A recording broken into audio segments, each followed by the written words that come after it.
आज की कहानी का शीर्षक है लालच कभी मत करना। लालच बुरी बला है। किसी नगर में हरिदत्त नाम का एक ब्राह्मण निवास करता था। उसकी खेती साधारण ही थी, अतः अधिकांश समय वह खाली ही रहता था। एक बार ग्रीष्म ऋतु में वह इसी प्रकार अपने खेत पर वृक्ष की शीतल छाया में लेटा हुआ था। सोए सोए हुए उसने अपने समीप ही सर्प का बिल देखा। उस पर सर्प फन फैलाए बैठा था। उसको देखकर वह ब्राह्मण विचार करने लगा कि हो न हो यही मेरे क्षेत्र का देवता है।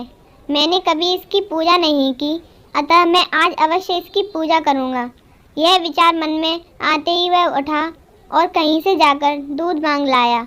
उसे उसने एक मिट्टी के बर्तन में रखा और बिल के समीप जाकर बोला, हे क्षेत्रपाल, आज तक मुझे आपके विषय में मालूम नहीं था, इसलिए मैं किसी प्रकार की पूजा अर्चना नहीं कर पाया। आप मेरे इस अपराध को क्षमा कर मुझ पर कृपा कीजिए और मुझे धन धान्य से समृद्ध कीजिए। इस प्रकार प्रार्थना करके उसने उस दूध को वहीं पर रख दिया और फिर अपने घर को लौट गया। दूसरे दिन प्रातःकाल जब वह अपने खेत पर आया तो सर्वप्रथम उसी स्थान पर गया। वहाँ उसने देखा कि जिस बर्तन में उसने दूध रखा था उसमें एक स्वर्ण मुद्रा रखी हुई है।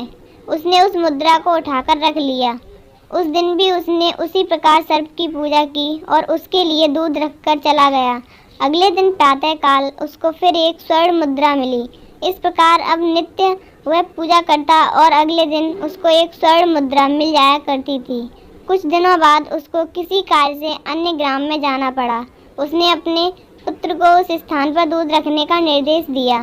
तदनुसार उस दिन उसका पुत्र गया और वहाँ दूध रख दिया। दूसरे दिन जब वह पुनः दूध रखने के लिए गया तो देखा कि वहाँ स्वर्ण मुद्रा रखी हुई है। उसने उस मुद्रा को उठा लिया और वह मन ही मन सोचने लगा कि निश्चित ही इस बिल के अंदर स्वर्ण मुद्राओं का भंडार है। मन में यह विचार आते ही उसने निश्चय किया कि बिल को खोदकर सारी मुद्राएं ले ली जाएं। सर्प का भय था, किंतु जब दूध पीने के लिए सर्प बाहर निकला तो उसने उसके सिर पर एक लाठी का प्रहार किया। इससे सर्प तो मरा नहीं और इस प्रकार से क्रुद्ध होकर उसने ब्राह्मण पुत्र को अपने विष भरे दांतों से काटा कि उसकी तत्काल मृत्यु हो गई। उसके संबंधियों ने उस लड़के को वहीं उसी खेत पर जला दिया।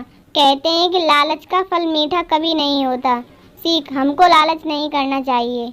आज की कहानी आपको कैसी लगी कमेंट में ज़रूर बताएं। Thanks for watching this video. Please like, share and subscribe.